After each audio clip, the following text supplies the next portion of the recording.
We're back with episode 2 of our Age of Wonders 4 Let's Play. Again, we're playing as the generic humans under Great Value King Arthur.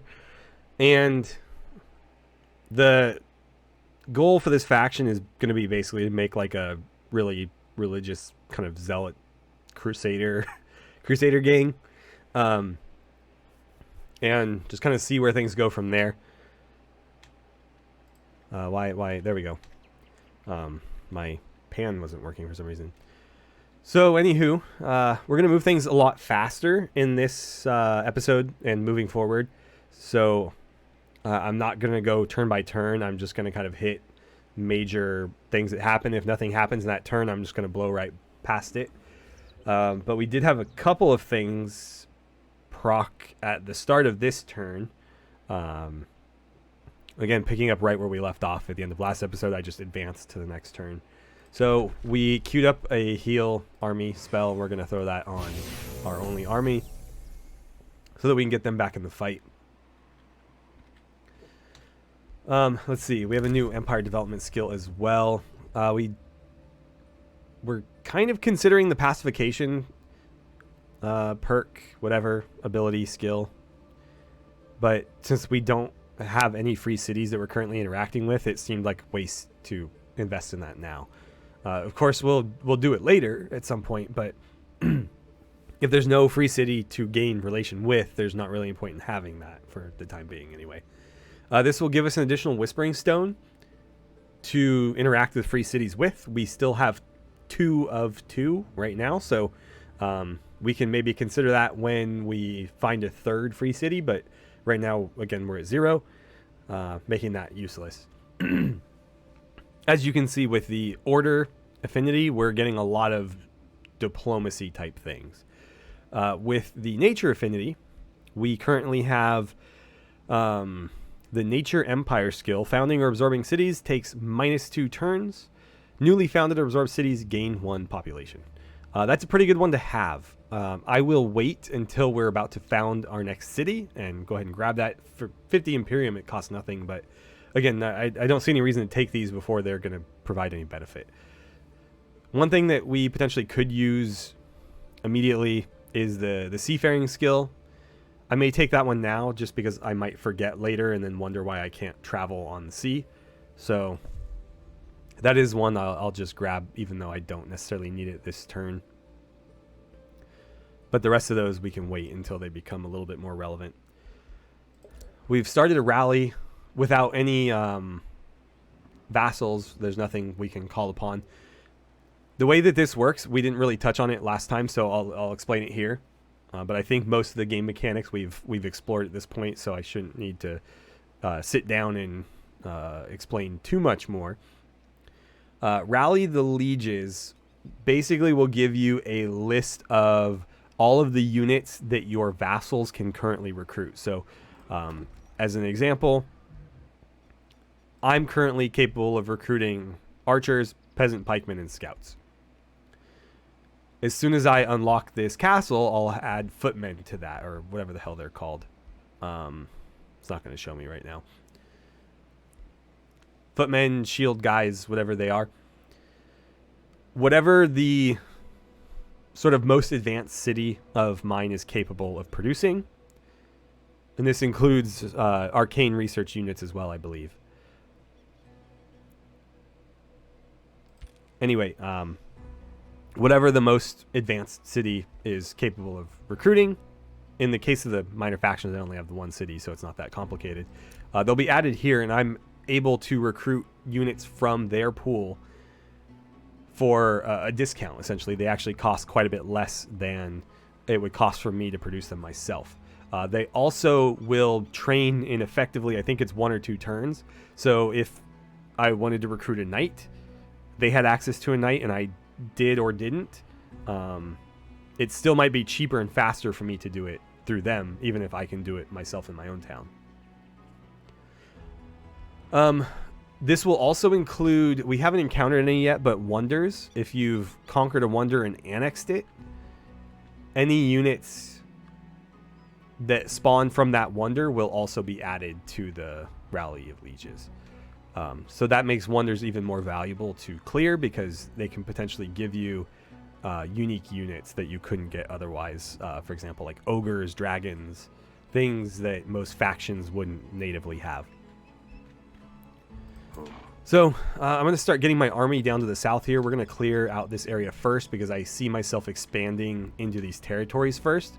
If we were to annex this territory and the little sheep pen there was occupied, we wouldn't gain the benefit of that sheep pen. It needs to be cleared before we gain the bonus. So generally a good idea to clear these before you annex them or very shortly after, just to make sure you're getting that benefit and you're not sitting on something that's really doing nothing.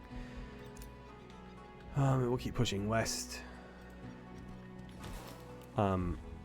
Here's a wonder, for example. So the world tree, we can click on that and see a little bit more about it. There are 3 tiers of wonders: bronze, silver, and gold. Those tiers generally correlate to the difficulty in clearing it. So bronze will be 1 skull, silver will generally be 2, and gold will be 3. I've never seen any exceptions to that, but it may not be 100% the case. It seems to be like 99% the case though. When annexed, you'll gain these bonuses.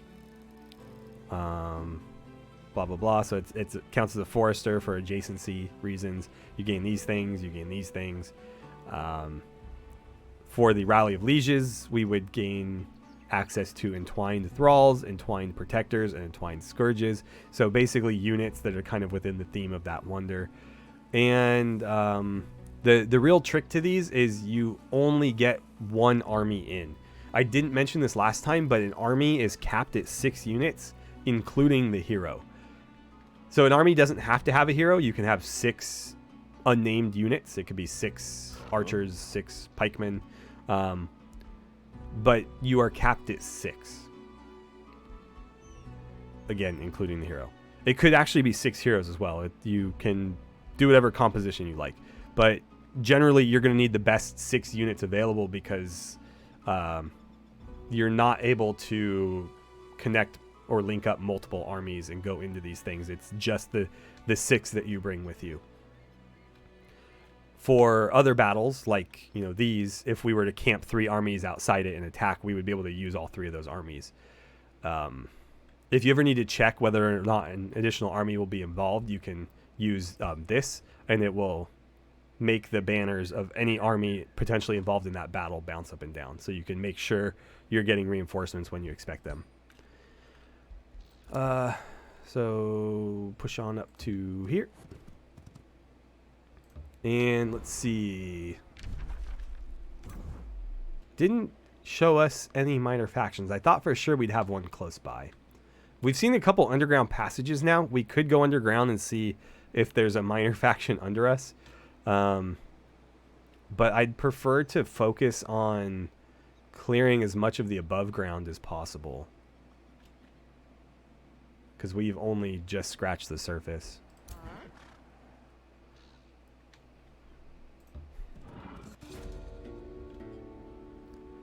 Okay, so here we go. We finally found a free city, and it was actually to our north. So I've found, and again, I don't know if this is like 100% the case, but in my experience, every first free city I've encountered has been the same race as myself. So if I'm playing as destined humans, the first faction or the first minor faction I encounter is always destined humans. Don't know if that's always true or if it's something to do with the settings I've been choosing, but that has been my experience so far. It'll give you a little bit of a rundown about what they're about. So this is Duchess Marise Lamplighter. Again, you can see she's from the Destined Humans, which is the same race I am. It may tell you some other stuff. If they have an alignment, it'll tell you. But again, most people start neutral. She's from the free city of Eddarton. Says hi, blah, blah, blah. If we want to interact with a free city, we have to give them a Whispering Stone. You cannot conduct any diplomacy with a minor faction without giving them a Whispering Stone. And so that means currently I'm capable of interacting with 2. Now, when you max out your relations with that particular minor faction, you actually will get the Whispering Stone back. So you could potentially vassalize 4 minor factions while only ever having 2 Whispering Stones. It's difficult because generally you're only going to encounter 1 or 2 before the AI also encounters them. And so you're at some point going to be competing for their attention or allegiance, I guess is probably a better, more accurate description of that. But theoretically it is possible. So we're going to give them a Whispering Stone. And if you want, you can pay...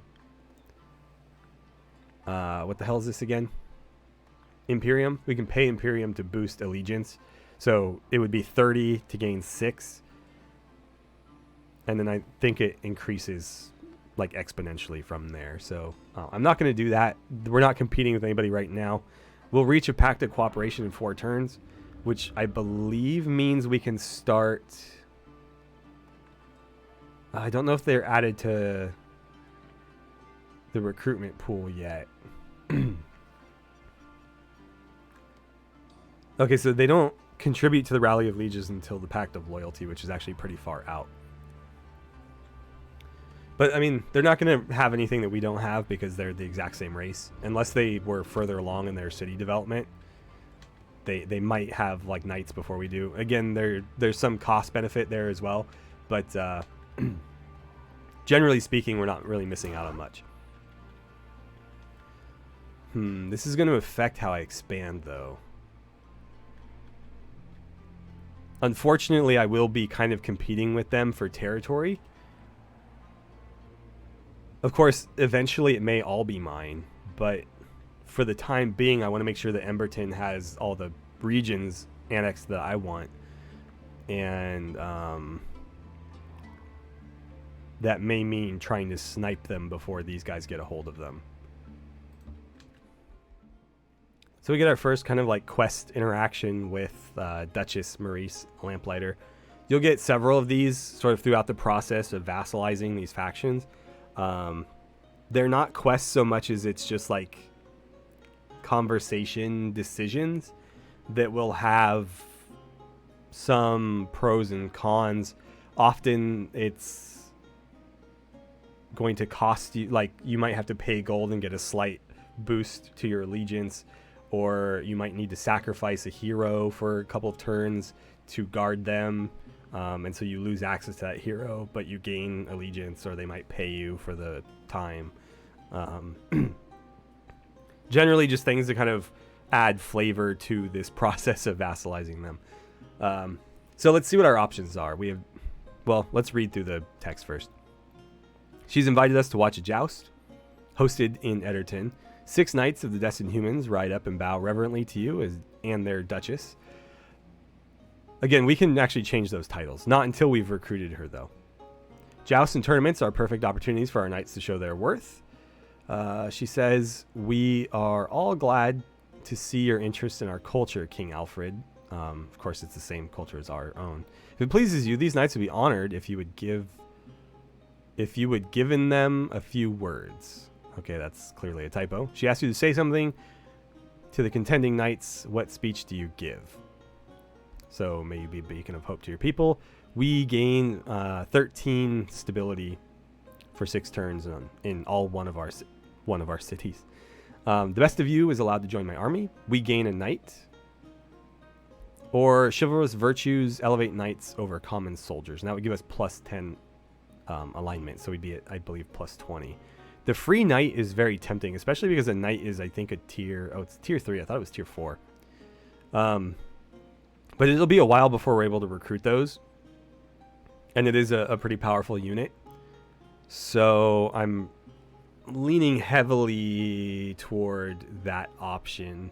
We're already technically on the good side of alignment, so another plus 10 isn't going to do a ton for us. And there's going to be plenty of opportunities to improve that later. This is completely useless because it's only going to affect a single city. And the city already has good stability, so a plus 13 isn't necessarily going to do anything, especially only for 6 turns. So I think far and away this is the best option for us. Let's go ahead and grab that. It's going to spawn a knight at our base here, or capital.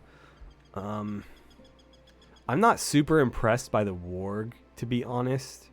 So I might just turn the warg into a scout and just fold the knight into this army. Something to consider as well is all of the bonuses that affect destined humans are not going to affect the warg. There are spells that we can cast to transfer those benefits to non-destined human units, but so far we have not cast any. So, for example, the Stand Together bonus is not going to benefit the warg. The warg also has Pack Hunter, which works essentially the same as Stand Together, but only works with other units that have Pack Hunter, similarly to how Stand Together only works for other units that have Stand Together. So as you can see, there's potential synergy there, but because of the way that these perks work, they don't actually synergize, meaning this guy is kind of just a lone wolf. So what I might do is send the warg to one of the underground passages to scout down there. So we'll click you and send you out of the army, and then the knight can join the army. And now everybody synergizes a lot better because they're all destined humans with feudal culture, etc., etc. Okay. Is that coastline up there? Sure is. Looks like we get to annex another province. So I was initially planning to push south, but now that I know that they're here, I want to grab up as much of this terrain to the north as I can to make sure that they don't take it from me. So I'm probably going to go here, even though there's not necessarily any benefit to taking that one specifically. Because I'd like to go to at least like here, just so that they're not pushing right up against the border of my city. So yeah, probably like the edge of this forest. Though I don't necessarily care about...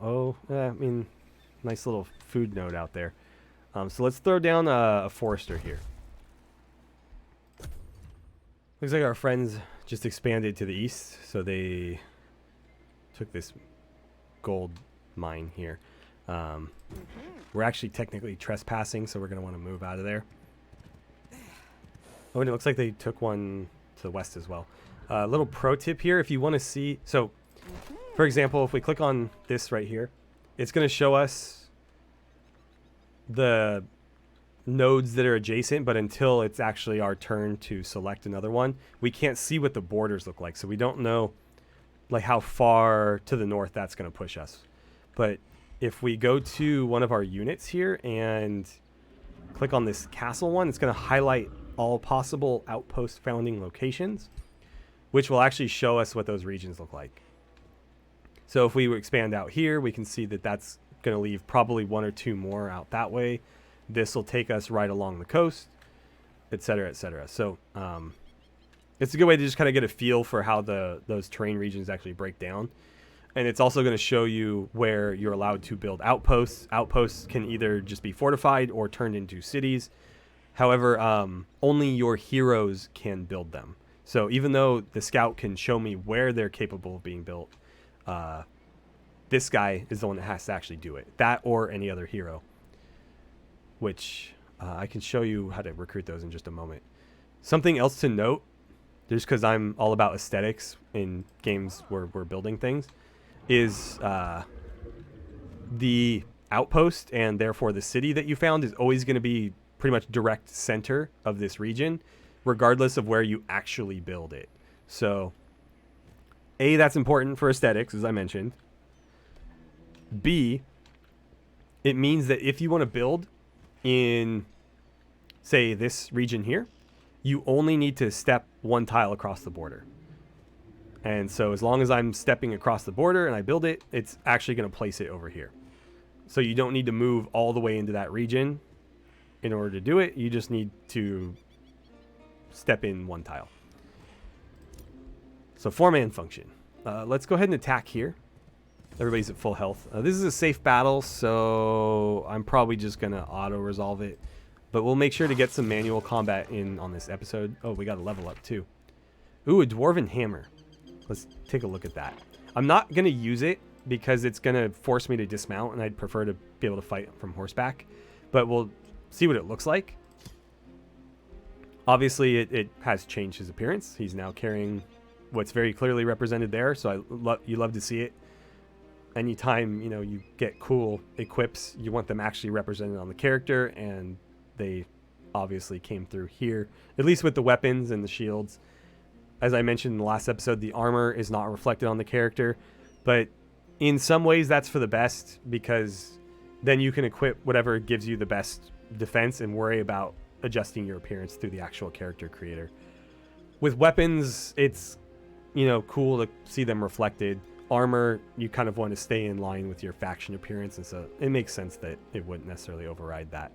It would be maybe cool if they had some items that were exceptions to that, and you had the option to toggle the appearance on and off, but that might be asking too much.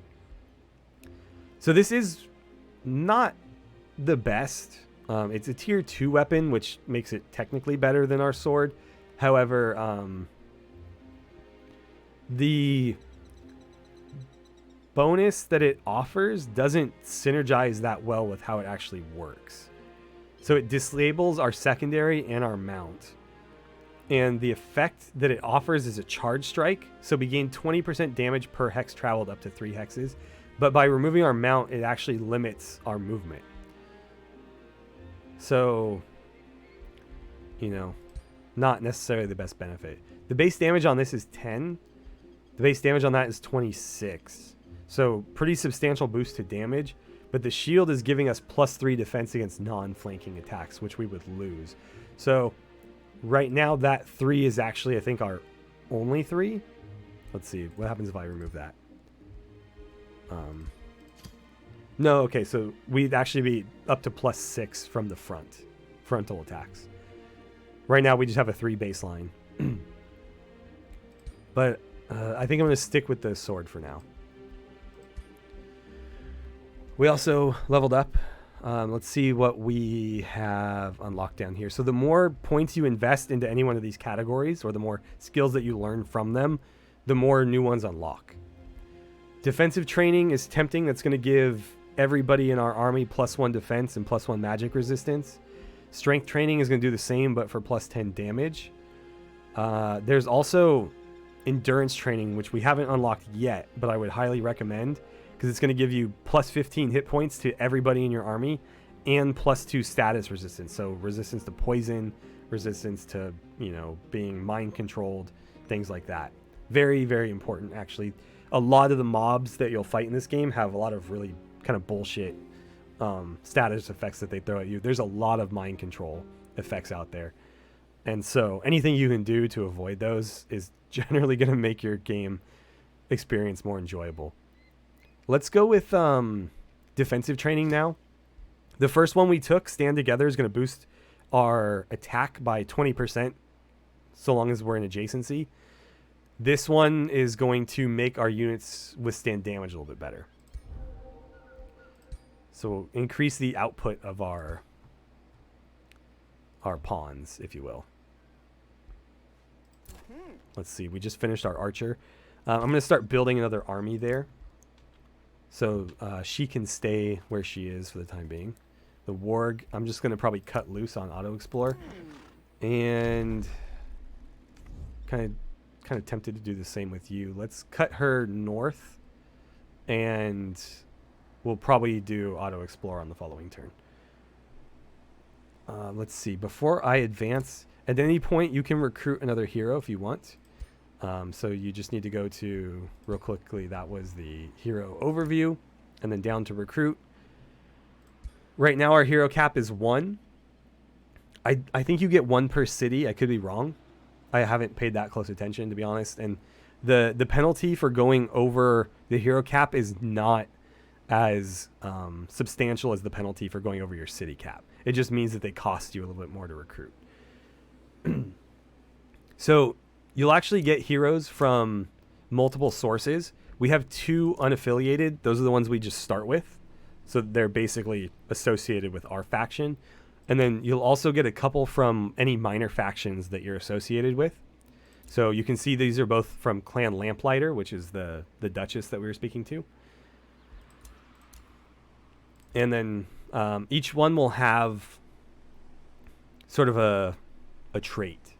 So she provides fortification bonuses to any cities that she governs. Jonas the Strong is a duelist, so he does additional damage and has additional defense against heroes. He's also a militarist, so it looks like all melee units in his army gain +1 defense. He's a pretty good commander overall. Estra here is a sensor, so she gains +6 sensing range. That's different than sight range. I don't know if there's going to be any examples here, but shoot. Yeah, I don't think I'm going to see any. But effectively, what sensing range is your unit has a sight range of things it can actually see. Beyond that, if there's an enemy party, or it doesn't have to be an enemy, it could be a neutral party. But if there's a party of units, you can sense it without necessarily being able to see it. And so what that will look like is sort of a red circle flashing on the tile where they are. It's not going to tell you the unit comp. It's not going to tell you how many, but it will tell you that there is potentially an army there. Well, not potentially. I think anytime it shows you that, there is indeed an army there. And so that will at least make sure that you're not running your scout directly into an enemy force. Or again, it could be a neutral force, but at least you'll be kind of generally aware where armies are, even if you can't necessarily see them and what they're made up of. So that is potentially a pretty good ability, especially if you're kind of sending her into enemy territory. She'll be much more aware of what to look out for. And then let's see, Disdain for the Weak. This unit deals +20 damage against tier 1 units. I mean, that's honestly not that great. Tier 1 units already go down pretty easily. Doing extra damage to them is going to be a drop in the bucket. It might mean that he one-shots them instead of two-shots them, which, you know, could be great. But, you know, if it's a tier 1 unit, are you that worried about getting it off the battlefield when there's other bigger threats, more pressing? Maybe. Just a little bit more situational. I think stuff like what Jonas is offering is, you know, going to provide more benefit overall. So I'll probably recruit Jonas pretty soon here. I'm going to build up the army for him first in Eddarton, so we have an archer. As soon as the building upgrade finishes, which will be next turn, I will start recruiting some tier 2 infantry for him. So I probably won't queue anything up now because I don't want to have to wait. We'll just go immediately into that next turn. But we'll get that army built up for him and then recruit him so that I'm not paying his upkeep just to sit around. All right, lots to do this turn. So obviously our building upgrade finished, which means we can now choose a new one. I'm leaning toward either storehouse or we could do library, clergy, commons. I mean, all these are going to need to get done eventually. Let's just do the storehouse first. Again, it doesn't really matter. We can queue up several. I just don't necessarily like committing the gold too far ahead of when it's actually going to be used. But we can do like 2 just so I don't need to sweat it. We've also now unlocked special province improvements. So here's a couple examples. I think I mentioned the levy camp previously or in the last episode. So what these do is they're basically like the ultimate synergy buildings. So with this one specifically, it's going to give us plus 15 food income. So a farm would typically give you 5. So it's basically 3 farms. But then for any adjacent farm, it's going to give you another 5. Something to note is that it counts as a farm. So anything you build next to it that has like a similar effect with farms, this will also count toward that.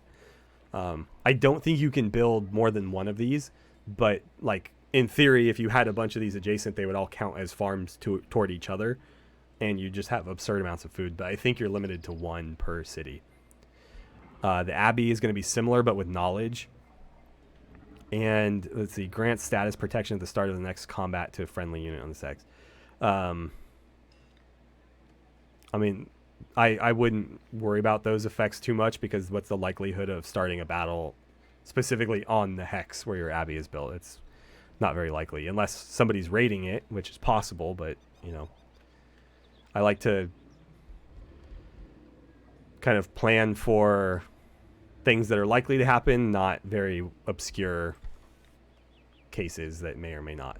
Okay, so the Defender, that's our footman / whatever. So tier 2 shielded unit. We're going to want a couple of those. I like for these guys to make up kind of the bulk of my army. I usually have 2 or 3 of them with a couple of knights and or an archer and then a hero. They make good kind of like frontline fodder to just pin enemies with. And with sufficient buffs, they can be, you know, pretty deadly in their own right. Unfortunately, humans don't really have access to a better frontline infantry unit. You can go like with the Inquisitor if you decide to go down that research path. The Inquisitor is not going to be as tanky though.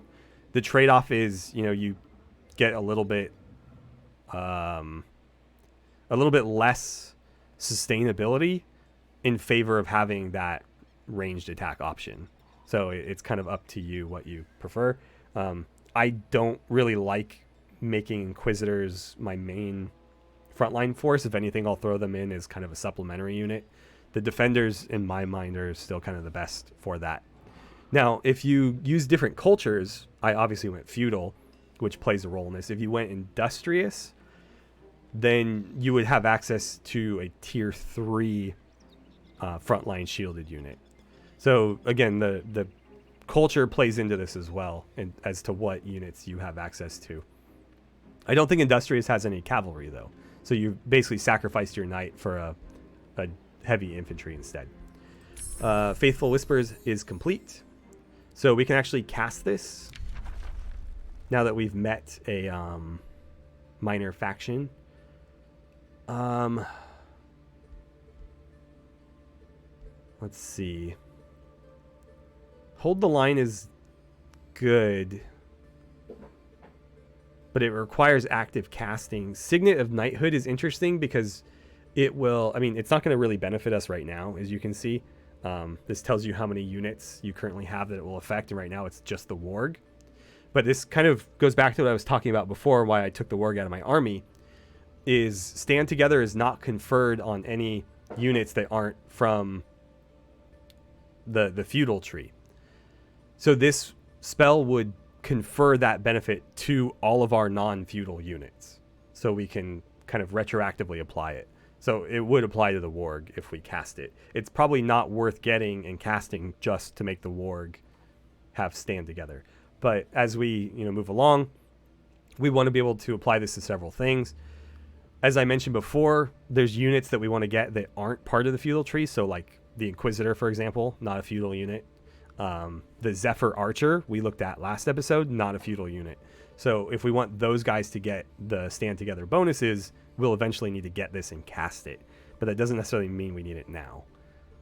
I might re-roll once. Yeah, I think we're going to go... Ooh, Staves of Mending? That's a unit enchantment. It grants Faithful, which reduces upkeep and gives Mending Touch. Let's do that. That seems nice. All right, got another battle here. This is... Oh, shoot. I forgot the embarking takes a turn, so... Because we had to get on the ship to fight this other ship, we're actually going to have to sit there for a turn. You're going to encamp for the time being, and we'll fight this on the next turn. So I completely forgot to get Faithful Whispers going, so let's do that now. Oh, actually, I think I can cast it right away. No. I have to wait one turn. Okay. So we'll do that on the next turn. It looks like our Pact of Cooperation has gone through. So we're one step closer to being able to, you know, do whatever with this group. It looks like Pact of Loyalty will go through in 5 turns.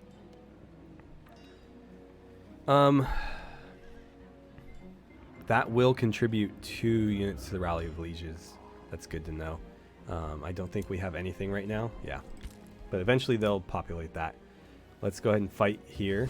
It's a low-risk battle, but it doesn't mean there's no risk. So we'll fight this one manually just so you guys get to see some action.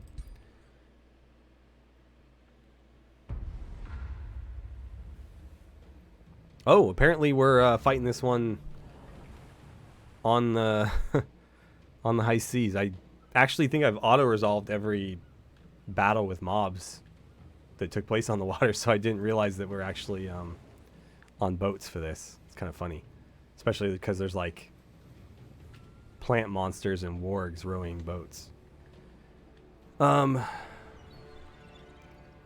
Let's see.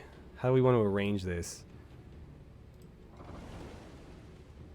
I think I want my peasant pikeman here. Alfred, pull out of the way there. We'll go peasant pikeman here. Alfred, let's get your facing squared away. I want archer probably there, and then you guys here. That's going to offer the best protection for our backline units, because again, the bannermen and the archers cannot attack anything adjacent to them.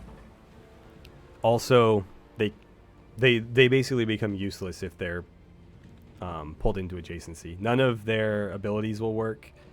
Same with the archer. They can't attack in adjacency. If somebody's in adjacency, they also can't attack other units. So they just get completely taken out of the fight. They have to... I don't know why it just wants me to use up the movement points. They basically have to escape and take the attack of opportunity hit, or just sit there and do nothing. I think we'll advance everybody 1 hex just to try to get that archer in range. We got 90% there, sure. We get 2 shots because we had to move once, and then we'll also get a shot off here. And do we want to do anything there? It's not a lot of damage. We're doing the bare minimum, really, so I think Call to Glory makes more sense. And we can get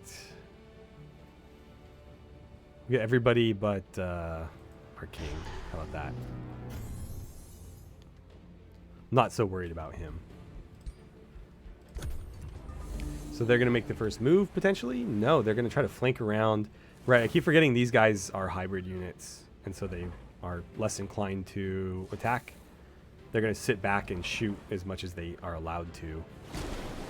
Because our pike unit has first strike, we actually get to retaliate before they initiate. Something to consider, because you might kill a unit before it actually gets to attack. Obviously, in that case, not, but it can happen.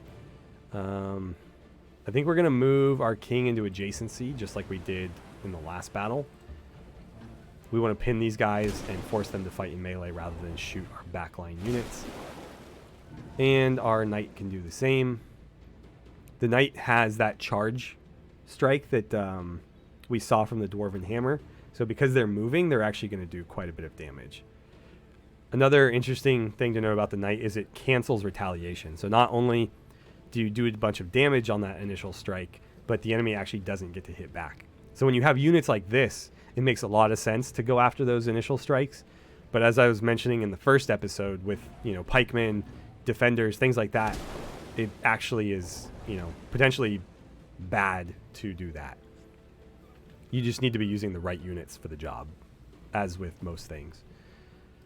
Let's see. Archer can do pretty good damage there. 90 for 24, 90 for 21, 50 for 24.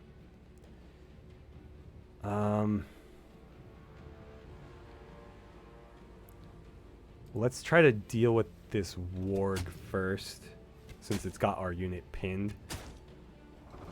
It's a dedicated melee unit, so I think it's going to be doing a little bit more damage than, say, these guys, which we've kind of cornered. and weren't super inclined to fight us in melee. Though this one we can actually get rid of on this turn, so let's let's try to get rid of this one. If possible, I like to keep the knights on the move. Obviously, their main benefit is that charge attack, so if we can kill this unit, that one can charge this one next turn, do a bunch of damage, and we'll keep things rolling. It's a little bit trickier to do that in the context of a battle if you don't wipe out units, because obviously you're risking an attack of opportunity to move them out and attack something else. I don't know how viable like cycle charging is. It's not really something I've experimented with, but potentially, you know, maybe you could do that. Yeah, we can get the kill there, so let's do it. And then we'll cast whatever this fist spell is. I mean, they're both fists. They're not very creative there. Wrath of the Faithful. We'll use that to... Oh, shoot, it's only 9. That's okay. We can use one of these freed up units to kill that, and then the knight can bounce over. Order of operations. That's what matters. You didn't get an attack of opportunity there. What was that about?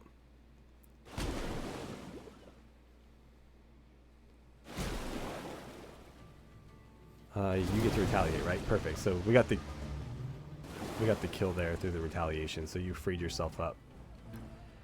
We'll get the hit in there. You're going to cancel their retaliation, and that means everybody else that comes in can do so cleanly without getting hit.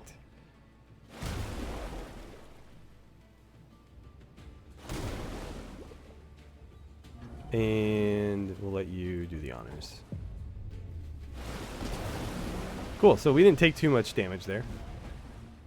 Really all went to my archer in that one Viking unit. We get any toys? No, just some resources. That's fine. I'm not going to push too far out here right now. I'd prefer to kind of focus on this area. I may need to go back up north now too, that I'm actually going to be forced to grab some of these before I was planning to. So let's get back ashore. And well, let's just start moving this way. Oh, we get to choose another province. Cool. Let's do... I'm kind of tempted to grab this, just so that we kind of solidify the boundary between our two cities. If Eddarton does ever become mine, though, it's going to be like really... really unfortunately positioned, because that's all coastline, as is this. So they can really only expand south and west.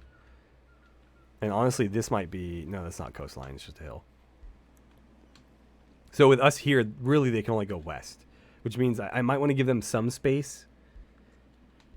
I just... I don't have a lot of space with Eddarton either, because this is coastline. Well, at some point it is. Actually, there's more room there than I thought. So I might leave this to Eddarton, and maybe we'll solidify the border right here.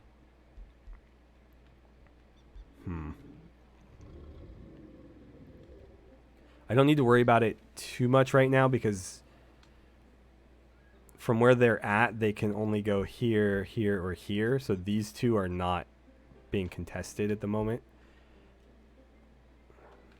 So in that case, I'm kind of tempted to go like... We grab the mana node. Mana's not really a problem for me right now, though. This would get me food cranking and give me access to the coastline. So that's tempting. I think I'm going to do that.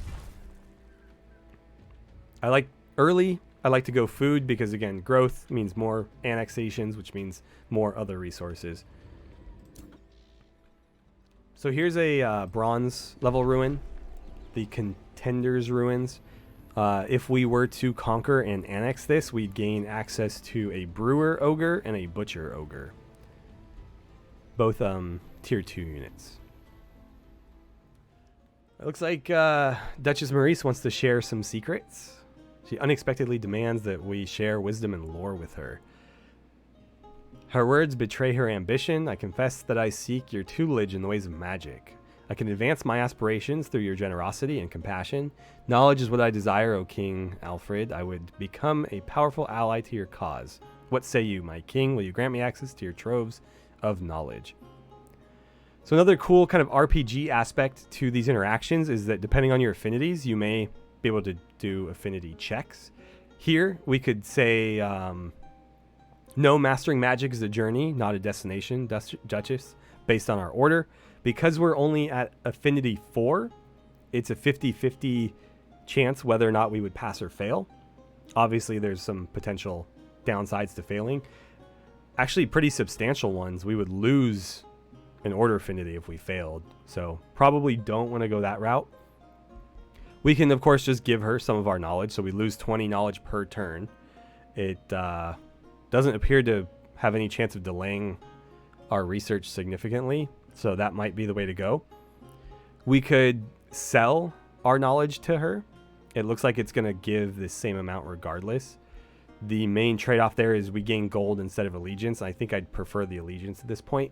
And of course, we could just say no, but we will lose allegiance. So I think I'll just hand it over willingly, and we'll kind of boost our allegiance that way. Looks like we have a new empire development skill, actually a couple. So vassals grant 10%, or sorry, plus 10 gold in tribute per turn. It's a little bit pricey at 100, but it might be worth it. The earlier we take it, the more that benefit's going to contribute, obviously. Plus 10 per turn over 100 turns versus 75 turns is decent difference, right? 250 gold, which I guess isn't a whole lot, but if you had more than one vassal, it might make a difference. Excavation, we're not really playing around in the underground, and I don't really plan to in this particular campaign. Maybe in subsequent campaigns, if we get that far, we can do a dedicated underground one. This is the one I'm most interested in right now. So I think I talked about this in the last episode, but plus 5 food for each farm is actually doubling the amount of food each farm produces, because they're 5 by default, which is just going to do wonders for our growth and population, annexation, etc. So if you can't already tell, I really like to focus food early in the game, and it seems to have worked out pretty well for me so far. So we're going to grab that. It looks like our clergy commons finished. Oh, actually both buildings finished, I think, earlier than expected. We picked up some production from one of our fights, and I think that kind of fast-tracked what we had queued up. I think then I will go vendor and then library just to get those easy ones out of the way. We'll probably want to start our wizard tower soon. The wizard tower is how you resurrect your heroes if they've been killed in battle. You can also capture defeated heroes and potentially convert them to your cause. There are occasionally heroes in the wonders who will die when you clear it, and then they will show up in the crypt for you to resurrect to your cause. So the wizard tower is mostly for dealing with the kind of the hero RPG aspect of the game, but it is an important aspect, so something to consider. I'm not too worried about it right now, but it's a relatively cheap building, so it's something that you should do, sooner than later. We're going to cast Faithful Whispers on Eddarton, which should help accelerate this process.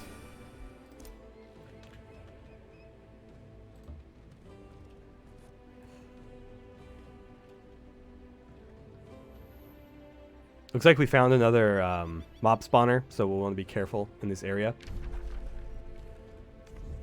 This should all be land. You can see the coastline coming along here, and then obviously there's a mountain there. So everything north, this should be a landmass, and obviously this is. So I think what's happening is we have kind of, I obviously don't know about out here, but we have water coming in kind of like this, and we're on a little bit of a peninsula, not quite. Oh, sorry. I was trying to escape out of a map that isn't actually a map. So Staves of Mending just finished. We get to choose a new research, and after we complete this one, we should get to choose a new tome.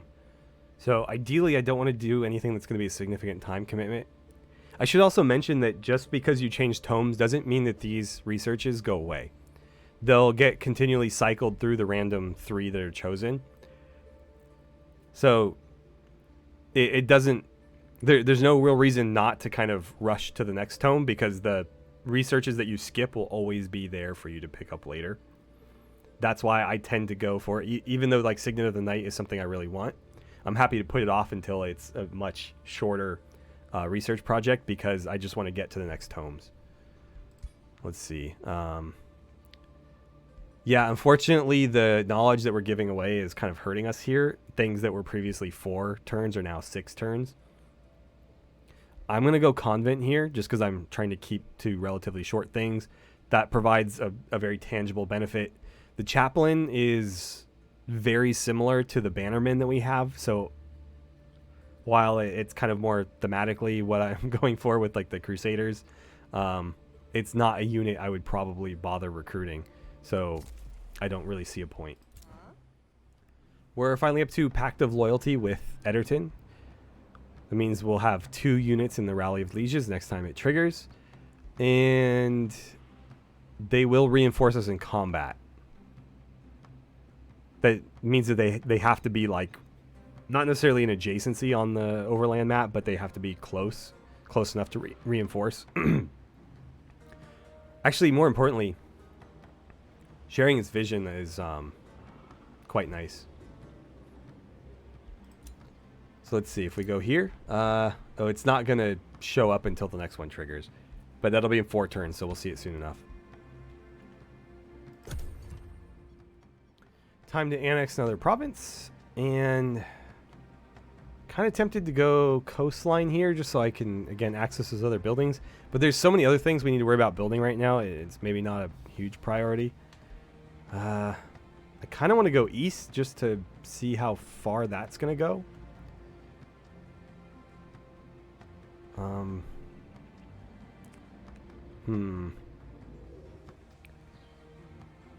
Yeah, let's grab these sheep. We get the pastures in there with a farm, and that'll get us up to... So between the sheep and the farm and the soil tender perk that we unlocked, we'll get plus 20 food from that territory, which is pretty damn good. If we just picked a random spot and threw a farm on it, we'd get plus 5 baseline, right? Soil tenders obviously make that 10, and with pastures, yeah, double it. Cool. So we found a Lover's Spring. That would unlock a Spring Fairy, a Summer Fairy, an Autumn Fairy, and a Winter Fairy. And each of those seem to have elemental spells, kind of akin to... I mean, what about Spring is poison?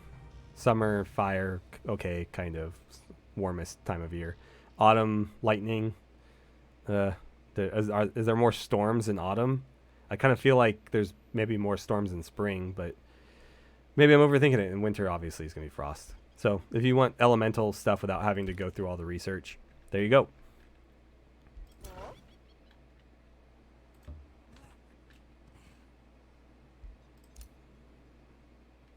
And over here, we're going to fight a dire penguin and another floral stinger. There's a hell of a lot of those around. Let's see. So we have the option of fighting them or letting them escape. Dude, you're an ugly-ass penguin.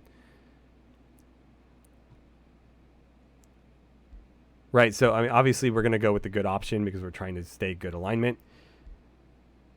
This would, of course, give us evil alignment, but honestly, losing the XP here is kind of significant, but, you know, I'm a little bit locked into the alignment thing right now, so we'll take it, and then it actually doesn't matter that much because what they're standing on is a banner that grants XP.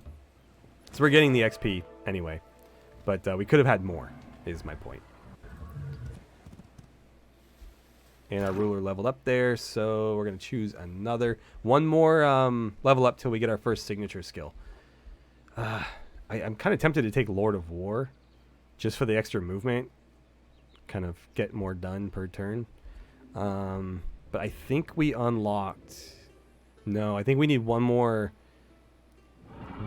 skill in support in order to get endurance training. So Inspiring Leader is going to do -20 upkeep. I don't think our upkeep is that significant right now. I mean, we've got like half our army is tier 1 units, so it's probably not that big a deal. Feudal Ruler is going to do +10% damage and +1 defense for anybody in adjacency, which again synergizes really well with our stand together thing. I don't know how it stacks, but they're already getting a +20, and this is potentially +30 damage, so that's pretty good. Experienced Leader will make them gain XP faster. Actually, I think it's just passive XP per turn. Yeah. I'm not that worried about that, to be honest. I'm more worried about the heroes gaining XP than the fodder units. So let's go Feudal Ruler. I know I'm going really heavy into support here, but making these guys capable of doing a lot of the legwork for us definitely pays benefits down the line. Library is finished, as is our defender guy. So let's see here. Stonemason is going to give us more production. That's tempting. Market also got boosted. That's going to give us 15 more gold. We got a lot of boosted stuff, actually. How are we doing on stability? We're about neutral. The Tavern is going to give us +20, so that'll get us back in the green. Might be worth doing that first, and then we can do Stonemason after. I'm not going to queue up the market just yet, because again, I don't want to commit a bunch of gold to something that's not actively happening. And I'm going to go another defender for now. Actually, both of these defenders, so the one being recruited and the one that just finished, should probably go to the King's army, because he's still walking around with pikemen. Oh, wait. What the hell? It just upgraded the pikemen for us. That's interesting. I did not know that that was a thing. Okay, well then both of those can stay in that army, and we'll get a hero recruited soon enough. Let's attack here. And it says that's safe. I don't see any reason in fighting it. So there we go. Got a Staff of Decay. So this is an actual weapon. This is a primary weapon. Obviously, he is not a spellcaster, so we'll hold on to this for somebody else. Let's see. Does a single magic attack with a 90% chance of inflicting bleeding and a 90% chance of inflicting decay. That's pretty nasty. It does 12 poison damage and 12... it'd be nice if it told me what that was. 12 of another kind of damage. Yeah, it's not going to give me one. Anywho, cool, we'll take it. So in choke points like this, one thing I would suggest you do is use outposts to your advantage to block the AI from getting too close to your sort of main territory. What I mean by that is if we grab one of our units here, oh, it's not going to let us build very close. What you can do, let's use this one as an example, is you can occupy one of these territories with an outpost, and then the outpost has a building that will allow you to annex one additional adjacent territory. So basically an outpost can claim at most 2 territories, which means if I were to build an outpost here and then claim this territory here with the adjacent one, I've now made this area impassable to anybody who's not willing to trespass, which is basically anybody who's not at war with you or a rival of yours or has a bunch of grievances with you. Most factions will not be willing to trespass unless they're kind of already on the verge of, you know, much more serious things with you. So you can basically block out entire sections of the map from factions by doing that. that's a good example of one there. Obviously, in a narrow part like this, you could do it with just the outpost alone, assuming that's even passable. It looks like it is, though it would take them probably several turns to navigate through there. And so, yeah, something worth considering, just because even if, you know, I might want to expand, like build a city over here at some point, and it might take me a long time to do that. Or even if I build the city, it's not going to obviously claim all the territory around it for several turns. So to make sure that nobody comes in and encroaches, it's a good idea to kind of deny them access to it at all. Because they could come right in and plop down an outpost right next to your city, and you'll get grievances against them, sure, but they have an outpost next to your city now, and that's a lot worse than some grievances. Of course, you might get enough grievances to justify declaring war, but then you have to win the war to benefit. So we just received our first proper quest. A distraught member of the Destined Humans Council requests an urgent meeting. Terrible news, my king. Our scouts have reported sightings of an army of corrupted souls roaming our lands. Our forebears told legends of these creatures, that they're bringers of death, and that seeking such... Why is there a period there? And that seeking such a creature heralds 77 years of bad luck. That could have all been one sentence, and it would have flowed much better. We must drive it away immediately to prevent unrest in our cities. They will panic when they notice corrupted souls nearby. Quickly, O king, you must dispatch them. So we can say, no need, we'll take care of them, and we'll gain these two bonuses. We just need to go defeat the little enemy party. Educate yourselves, witless beliefs of the destined humans must be renounced. So we gain some knowledge. We lose relationship with any free cities of the destined humans. We are aware of one, and only one. And we would also lose some stability. So if we don't want to do it, but we want to kind of mitigate the penalties, we can take that, or we can just say go kick rocks. So we're going to do it. It's free experience. I mean, it's not a particularly difficult battle either, and we might gain a cool weapon or something, which is all the motivation I need. We got haste berries. When did we get haste berries? Oh, I think our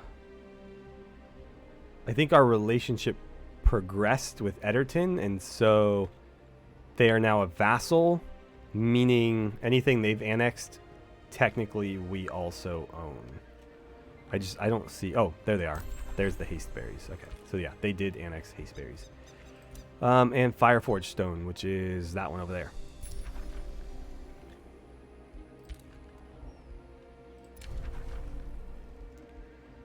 Okay, cool. Time for another annexation. As you can see, my obsession with food early on is starting to pay off. We're getting these annexations like fairly regularly. If you don't really emphasize food and you start falling behind, it can be 10, 15 turns between annexations, which obviously makes it really hard for you to accumulate territory.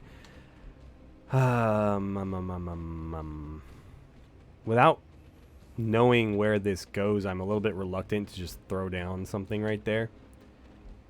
But I do want to continue pushing east. And let's see. I'm probably going to plop down like an outpost right here, or I could do the outpost on the other side potentially. Maybe there. I'd have to see where I'm actually allowed to build. You can only build so close to mountains and whatnot.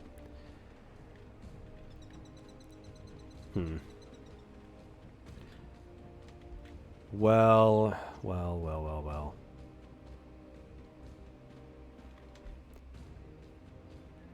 I might go farm here. So what would be interesting, even though we would lose some gold, we could do farm here and then replace this mine with a levy camp. That would give us 15 food plus another 15 for the 3 adjacent farms, plus everything that those farms are also giving us. So we would be just like flush with food in this little area here. obviously we would just take a hit on the gold front. There's other ways to recover that, but not seeing a lot of them here. That's actually a gold mine right there, so that is another potential option. I'm kind of thinking that we do that. Yeah, let's do it. So we'll build the farm there. And then you've got a couple things queued up. That's fine. You know what? We'll fast track this. So we'll let the tavern finish. Ooh, 6 turns. 4 turns for the stonemason. We could always pay to hurry production too. So let's do the levy camp. For these, they have to be built on top of an existing structure. So you can't just plop it down in like an empty spot. You have to already have something there. It doesn't matter what it is. It just needs to already be claimed and built on. So current income, we gain 15 gold. We're actually taking a -5 to stability from having the mine there. We would lose 5 gold, but we would gain back the stability, and we'd gain 35 food in addition. So that's pretty nice. So we'll queue that up. Next turn, I'll throw some gold at fast tracking that, and then we'll re-queue the stonemason after it. New rally has started. So as you can see, we can start recruiting units through the muster of lieges, and they cost 75 gold for us. If we actually have 2 options when we recruit them. We can recruit them to our throne city, or we can basically pay to add that unit to our vassal's army to kind of back them up. They'd basically gift it to them, and it's only half the price if we do that. Obviously, we want to do this for ourselves. I don't care about them right now. So if we do that, we only pay 75 rather than, I think it was 100, and it takes 2 turns rather than the 5 that we've been taking. So let's go ahead and do that one. I'm not super keen on the bannermen. They have their place, but honestly, I find these like kind of buff bot units not super necessary when you have heroes capable of doing a lot of the same things. Also, you have magic spells. So I tend to always err on the side of having more frontline fighters than anything else. So I think for this army, we'll aim for 3 defenders. We have 1 currently in production, 1 on the way through the muster, and then 1 already in the army. So after that, we don't need to worry about recruiting any more of them unless we're producing another army. And actually, I'd like to maybe start looking at getting the Citadel just so we can start recruiting knights of our own. Might be a ways off on that, though. Depending on what the timeline looks like when we have all of our defenders, if this hasn't been boosted, which we're kind of a ways out from having 10 population, so it might be a while. In that case, I'll probably do... Maybe I will do a bannerman then. We may as well do it through here, because we can do them concurrently. So both of those are going to be done in 2 turns. The bannerman will be the placeholder until we can do knights.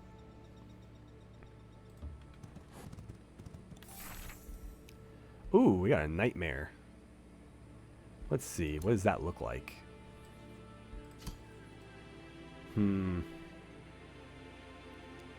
mean, it looks cool. I don't know that it really does anything. Intimidating aura is the only bonus it has over a regular horse.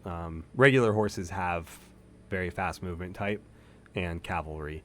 So this is the only difference. I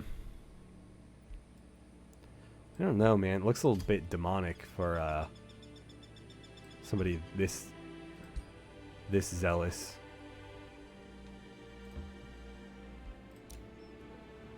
I might give it as a gift. There's a lot of things you can do with those. For example, well, we haven't met anybody. Damn it! I was going to show you some diplomacy, but I realized we don't have any diplomatic partners. So we'll revisit that later. But you can sell those. Sorry about that. My cat's trying to open my front door. I don't know what the hell she's thinking, but she's going for the doorknob. Anywho, I completely lost my train of thought. Something about diplomacy. We'll worry about that later. But yeah, so you can sell those items and even gift them to gain relation with factions, blah, blah, blah. Negotiations have succeeded. We're up to bonded vassalage, so they're basically sharing everything with us now. Let's see. Gain 40% of its income. Contributes even more to the rally of lieges, blah, blah, blah. Good news. Our tavern is finished, so we're on the levy camp now. Ooh, that is a lot of money. Okay, maybe we'll wait it out. It's going to be worth it. It's fine. 5 turns isn't that bad, especially for all the food benefits we're getting. I didn't think it was going to be like 60% of our current coffers to do that. That's fine. What else do we got going on? Convent is finished. Oh, we get to pick a new tome. Perfect timing. So we're still stuck on tier 1.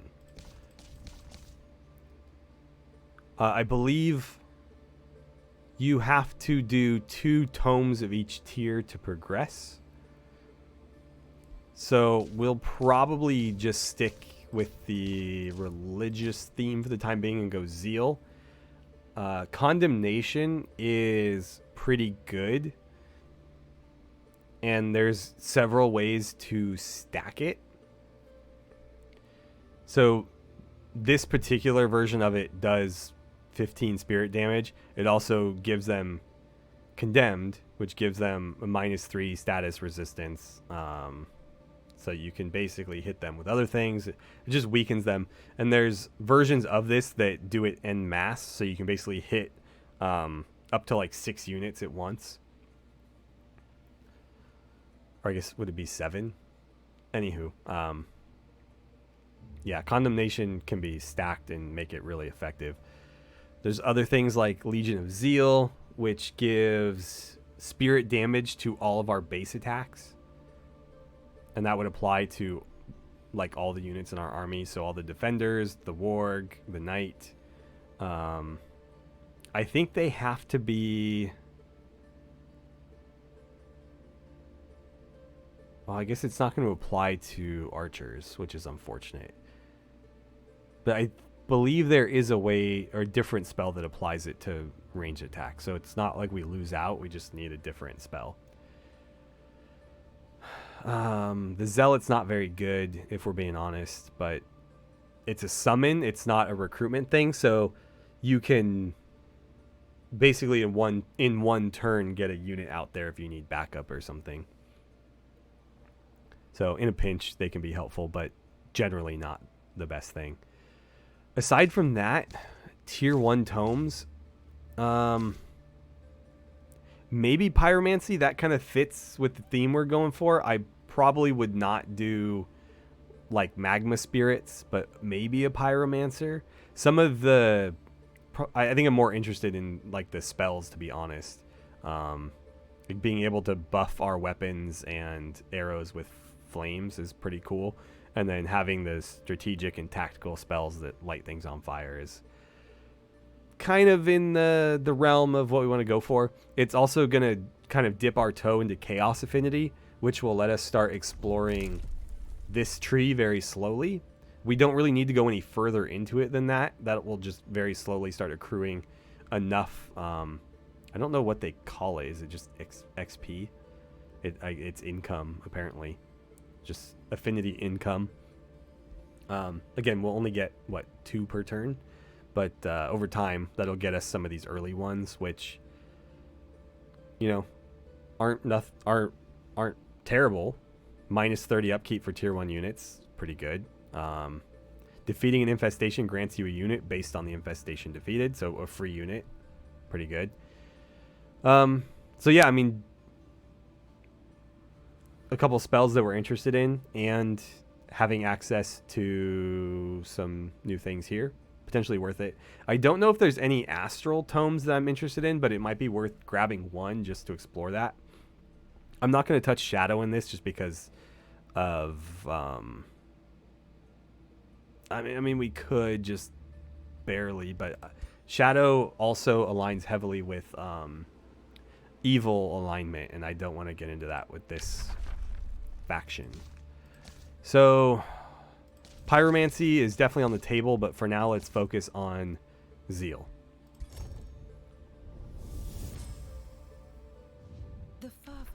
And we're going to choose Condemnation first. Convent is finished. We can close that.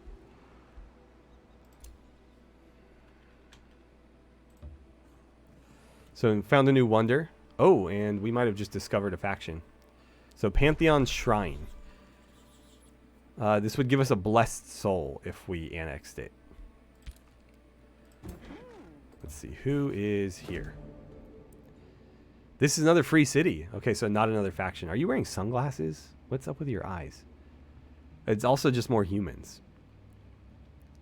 I was hoping we'd get at least one other race to kind of interact with. Well, we have another Whispering Stone, and there's no reason not to interact with these guys. Oh, so they're actually human imperialists. They're not destined humans, so they're technically a different branch. They are the same one as the blue human faction that we started the campaign with. So if the tooltip would allow me to read it, they are imperialists. So Throne City and cities that share a border with Throne City gain plus 20 stability, plus 20 gold income, and wonder architects. They're resolute and they use overwhelm tactics. So slightly different flavored humans, but still humans.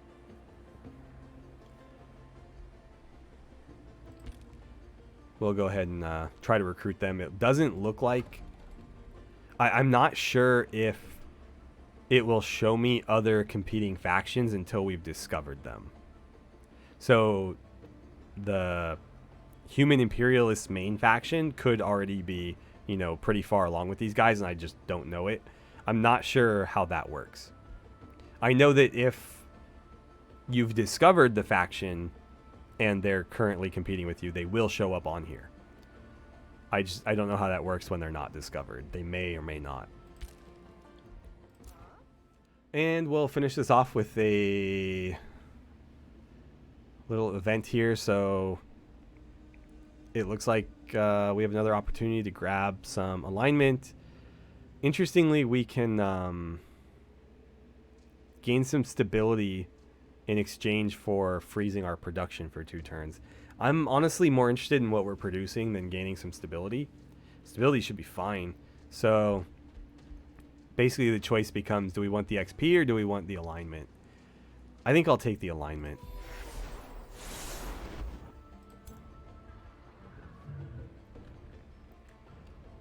And that's going to be about it.